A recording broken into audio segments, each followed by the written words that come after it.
کمزور مونسون ہواؤں اور مغربی ہواؤں کے سسٹم کے زیر اثر پاکستان کے مختلف مقامات پر 5 تاریخ سے لے کے تقریباً 60 سے 8 تاریخ تک ایک اور مونسون کا اسپیل شروع ہو چکا ہے۔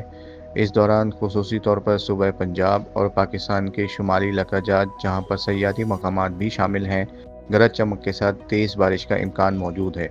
خصوصی طور پر صوبہ پنجاب میں اسلام آباد، راولپنڈی، مری، گلیات، جبکہ شمالی علاقہ جات میں بھی سیاحتی مقامات پر موسلادھار بارش کے ایونٹس بھی ممکن ہیں۔ اس دوران سیاح حضرات جو بھی ان علاقوں میں ٹریول کر رہے ہیں، ٹریولنگ کے دوران خاصا خیال رکھیں۔ بارشوں کا سلسلہ 7 سے 8 تاریخ تک صوبہ پنجاب اور شمالی علاقہ جات کے کئی مقامات پر جاری رہے گا۔ اس دوران بلوچستان کے بھی مختلف مقامات جیسے کہ جوب، پشین اور اس کے آس پاس کے علاقوں میں ہلکی سے درمیانی بارش کا امکان موجود رہے گا، جبکہ فی الحال صوبہ سندھ میں آنے والے اس سسٹم کے زیر اثر کوئی خاطر خواہ ایسے بارشیں ممکن نہیں ہیں۔ تاہم صوبہ سندھ میں سمندری ہواؤں کا جو سلسلہ ہے، خصوصی طور پر صوبہ سندھ کے جنوبی علاقوں میں وہ کافی تیز رہے گا اور کراچی سمیت اس کے آس پاس کے علاقوں میں موسم ابر آلود، جبکہ رات اور صبح سویرے کے اوقات میں بوندا باندی یا ہلکی بارش کا امکان موجود رہے گا۔